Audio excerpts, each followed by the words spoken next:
Oi, gente, tudo bem com vocês? Hoje a gente vai falar do realismo e do naturalismo, que é um movimento literário posterior ao romantismo e acontece bem no finalzinho do século XIX, especificamente em 1881, que começa os dois movimentos simultaneamente. Então, primeiro eu vou falar do realismo e depois eu vou falar do naturalismo. Primeiro eu vou explicar o contexto histórico para depois explicar o movimento literário e aí a gente vai procurar as características do contexto histórico que aparecem no movimento literário realismo e naturalismo. No final do século XIX acontece principalmente a Revolução Industrial, que vai modificar a forma como o homem vive em sociedade e também a forma como a indústria funcionava. Além disso, vai surgir várias teorias filosóficas e sociológicas que vão impactar diretamente o movimento literário. Por exemplo, no século XIX vai surgir o evolucionismo do Darwin, vai surgir o determinismo do Taine e vai surgir também o positivismo do Comte e vai surgir também o materialismo dialético do Karl Marx. Então, todas essas teorias filosóficas e sociológicas vão impactar diretamente a literatura, a arte que era feita nesse período. No século XIX, a França é conhecida principalmente pelos três Gustavo: o Gustave Courbet, o Gustave Flaubert e o Gustave Eiffel, que foi o que fez a Torre Eiffel. Então, sempre que você pensar na França do século XIX, do finalzinho do século XIX, lembre dos três Gustavos que foram fundamentais para a sociedade francesa naquela época. O realismo surgiu na França, com Gustave Courbet. E ele fez uma exposição na França, onde ele a chamou de O Realismo. E isso muda completamente o curso das obras de arte que estavam sendo feitas naquele período. A ideia dele era fazer obras de arte que retratassem a realidade como ela realmente era, e não de uma maneira idealizada. Era mostrar essa exploração do homem, mostrar como era a vida das pessoas simples. Antes do realismo, as pessoas comuns, pessoas que não tinham dinheiro, nunca apareciam nas pinturas. Era como se elas não existissem. Tudo era flores, era sempre os nobres, os ricos que eram pintados, até porque eram eles que pagavam para ser pintados. Quando não era pintura de pessoas da nobreza, as pinturas eram de seres inexistentes, seres mitológicos, santos, Jesus, esse tipo de coisa. As pessoas comuns nunca apareciam na tela. Então, o Gustave Courbet vai revolucionar isso na hora que ele mostra as pessoas comuns nos seus quadros. A ideia principal do Gustave Courbet com as suas obras do realismo era mostrar a realidade como ela realmente era e, com isso, conseguir educar as pessoas. Então, o realismo inicialmente tem um caráter bem educativo. Na literatura, com Gustave Flaubert, vai aparecer na sua obra Madame Bovary, publicada em 1857, na qual ele vai tecer críticas sobre a burguesia e principalmente ele vai mostrar o casamento como algo decadente, já que a Madame Bovary vai trair o marido dela. Então ele vai mostrar toda a hipocrisia da sociedade burguesa, vai fazer críticas ao clero, crítica aos nobres, crítica às pessoas comuns também, crítica à sociedade no geral. Se você quiser saber mais sobre a Madame Bovary, tem um filme que você pode assistir que é muito bom, que resume bem a obra do Gustave Flaubert. Um outro representante desse contexto histórico, mas que não é bem um autor realista, é o Émile Zola. Ele escreveu e publicou uma obra que chama Romance Experimental e Naturalismo. E aí ele funda todas as características do naturalismo, que é um movimento que acontece simultaneamente ao realismo. Vou explicar o Émile Zola e também vou mostrar a diferença entre o naturalismo e o realismo e depois a gente vai ver as características de cada movimento e também dos autores de cada um. O Émile Zola, nessa obra Romance Experimental e Naturalismo, vai mostrar as características do naturalismo da seguinte forma: vai ser personagens típicos que vão compor a sua obra, ou seja, ele vai pegar exemplos da sua realidade, exemplos de cada classe social, para compor sua obra. Então os personagens não vão variar o comportamento, não vão mudar a sua personalidade ao longo da obra. Vai ser sempre aquilo, sem mudança brusca de comportamento, sem mudança brusca de personalidade. Então ele usa personagens típicos. O outro ponto que acontece na obra é que a obra se passa no tempo presente, não é uma narrativa que conta uma história do passado. Até porque o intuito era exatamente esse. Quando você conta uma história do presente, você consegue criticar a sociedade em determinado momento histórico. E no caso, ele vai criticar o contexto histórico e a sociedade da qual ele faz parte e o contexto histórico que ele está vivendo. E também vai aparecer a presença do cotidiano simples e puro, sem idealização, sem acontecimentos extraordinários. A vida é simples, o cotidiano, sem fatos extraordinários que acontecem para mudar o rumo da história. Então, essas três características vão revolucionar o modo de se fazer na literatura naquela época. E é claro que isso vai influenciar toda a Europa e também o Brasil. Qual que é a principal diferença entre o naturalismo e o realismo? A principal diferença é que o naturalismo é basicamente um aprofundamento do realismo. O realismo iniciou essa ideia de mostrar a realidade como ela era, sem idealização, de mostrar a hipocrisia da sociedade, a hipocrisia da burguesia, mostrar a exploração do trabalho, mostrar a vida sofrida dos camponeses. Tudo que é tema do cotidiano, o realismo vai se apropriar e vai expor na sua obra em forma de uma crítica social. O naturalismo vai exacerbar essa crítica, porque o naturalismo é influenciado principalmente pela filosofia determinista do filósofo Taine.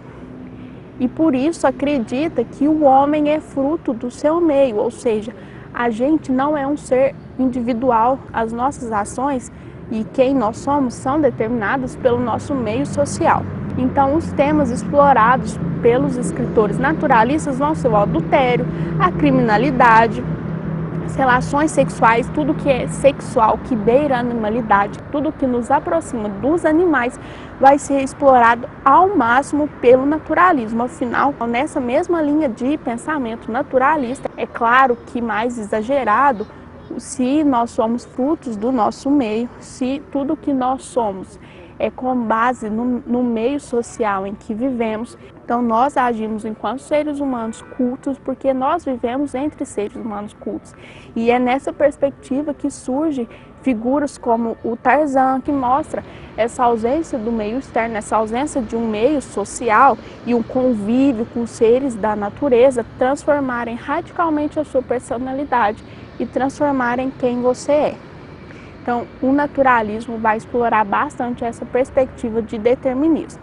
Agora que a gente já viu o contexto histórico, vamos trabalhar os movimentos literários. Primeiro, o realismo. O realismo em Portugal começou em 1865 com a questão Coimbra. O que foi a questão Coimbra?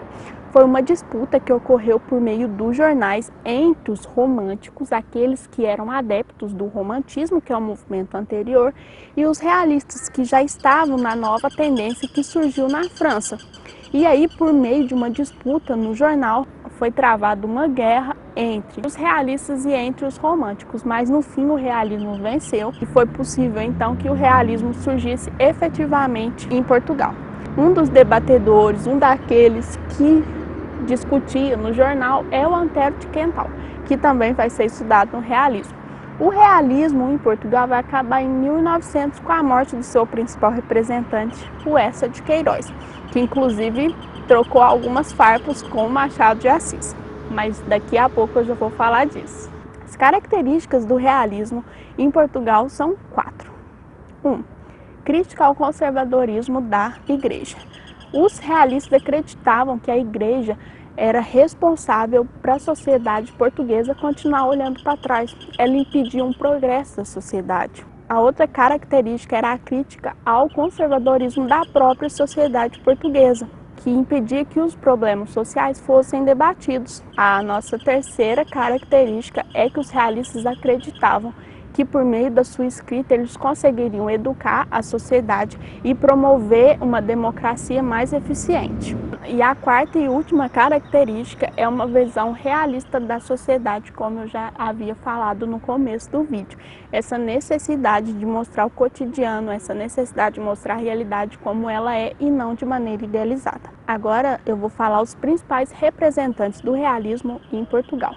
O primeiro, claro, que iniciou o realismo, o Antero de Quental, que foi o líder dos realistas.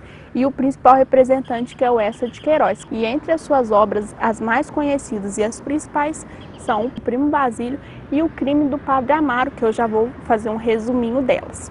O Crime do Padre Amaro conta a seguinte história. O Padre Amaro é um padre bem ingênuo e inocente que é transferido para uma paróquia em Leiria, em Portugal. E lá ele fica hospedado na casa de uma senhora e se apaixona pela filha dela, chamada Amélia.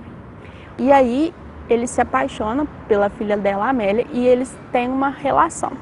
Os outros padres da paróquia e da região não estranhavam a relação, e aí o Eça de Queiroz faz uma crítica ao clero, que mantinha relações sexuais mesmo tendo feito o voto de castidade. E depois a Amélia morre no parto e o Padre Amaro meio que se livra da criança e segue a sua carreira sacerdotal. E aí o Eça de Queiroz, é claro, está fazendo uma crítica à sociedade portuguesa, está fazendo uma crítica às instituições religiosas e aos comportamentos das pessoas comuns. E essa obra tem um filme, você pode ver na internet. O Primo Basílio, a história começa com o Primo Basílio que vai visitar a sua prima Luísa. E quando ele vê ela, ele vê que ela ficou muito bonita e começa a dar em cima dela, mesmo ela sendo casado com o Jorge. Só que o Jorge, ele está viajando porque ele era um homem de negócios. E eles começam a ter um caso. E a Juliana, que é a empregada, descobre e começa a ameaçar a Luísa. E a Luísa dá presentes, dá dinheiro e faz tudo para que a empregada não conte para o marido dela.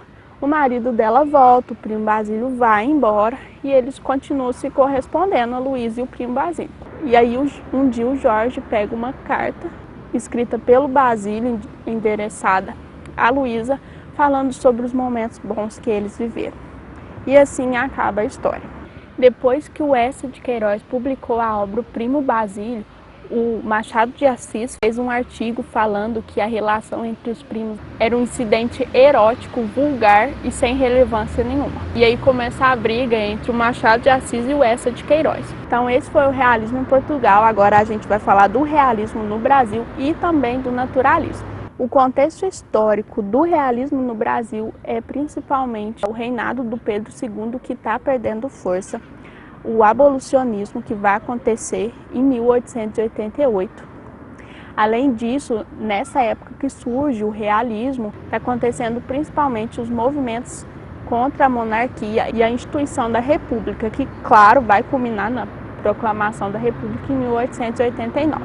O principal representante do realismo, e além disso é considerado o maior escritor do Brasil, é o Machado de Assis.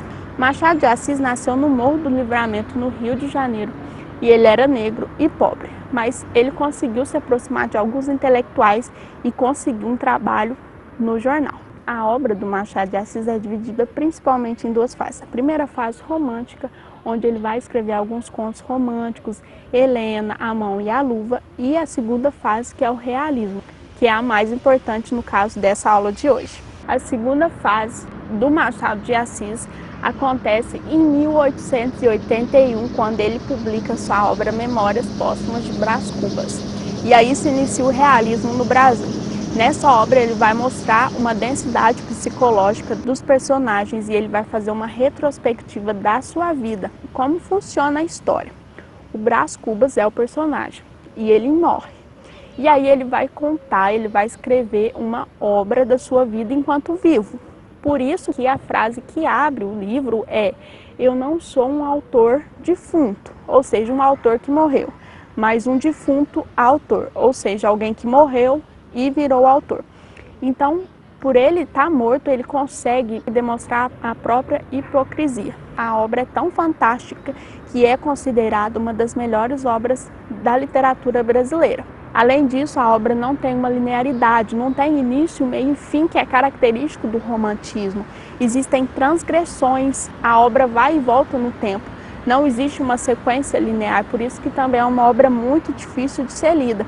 Os personagens são típicos, não existe idealização, existe uma crítica, existe a exibição das mazelas sociais e também tem uma crítica dos valores da burguesia. E na sua obra Esaú e Jacó, que é um conto, ele vai demonstrar o contexto histórico do Brasil naquela época. O irmão Pedro e Paulo disputam a flora, que é uma metáfora para o Brasil. Os irmãos Pedro e Paulo significam a monarquia e república que estão brigando pela Flora Brasil. E essa obra então demonstra claramente as características do contexto histórico aparecendo no movimento literário. O naturalismo vai acontecer no mesmo ano do realismo, em 1881, quando o Aloysio Azevedo publica a obra O Mulato. Mas essa obra não é a principal do movimento. A principal é O Cortiço, do Luiz Azevedo, que vai ser publicado em 1888. Quais características do naturalismo vai aparecer na obra O Cortiço? Vai aparecer termos da biologia demonstrando essa cientificidade da obra O Cortiço. Vai aparecer termos, por exemplo, geração espontânea, que é um termo da biologia para explicar a reprodução das pessoas no cortiço. Vai aparecer também a influência do meio social sobre o indivíduo que o determina, como o caso da Pombinha, que é uma personagem que morava no cortiço, que tinha tudo para sair dali, estudar, ter outra profissão, mas ela não consegue, ela permanece no cortiço levando a vida que todo mundo ao seu redor levava. Ou seja, não existe a possibilidade de escapar do meio social em que você vive.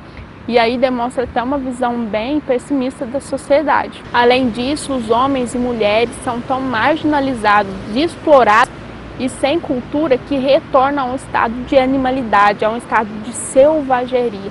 E por isso também acontece uma zoomorficação dos personagens, que é essa comparação entre o homem e o animal, colocando os dois no mesmo pedestal. O Cortiço, então, é a principal obra do naturalismo. Em 1888 vai aparecer uma obra diferente do naturalismo e do realismo, que é a obra O Ateneu, do Raul Pompeia. Essa obra é caracterizada por muitos críticos como uma obra impressionista. Por quê? O impressionismo é um movimento artístico que está acontecendo na Europa nessa mesma época. E o impressionismo valoriza exatamente a impressão, a subjetividade do autor, do pintor, do escritor na hora de produzir a sua obra. O impressionismo não preza a realidade, mas preza a subjetividade, o modo com que o sujeito percebe a realidade. Nessa obra, O Ateneu, do Raul Pompeia, que é uma obra de memórias, o Sérgio, que é o protagonista, vai narrar o seu tempo no internato, o Ateneu. E ele vai mostrar o que acontecia lá, como aquilo marcou profundamente, marcou toda a sua personalidade. Era um internato para homens e existia, claro, abusos, assédio sexual mesmo entre os homens. E no final o Ateneu pega fogo e termina a história. Então por isso que essa obra é vista como impressionista. E também é caracterizada como o início do pré-modernismo, que é o próximo movimento literário. Então esse foi o nosso vídeo que eu falei sobre o realismo e o naturalismo em Portugal e no Brasil. Espero que você tenha gostado. Se você gostou, curte o vídeo e se inscreva no canal. E se você quiser saber mais sobre esse lugar que eu estou gravando esse vídeo, mais sobre essa viagem, então me siga no Instagram e olhe os destaques. Tchau!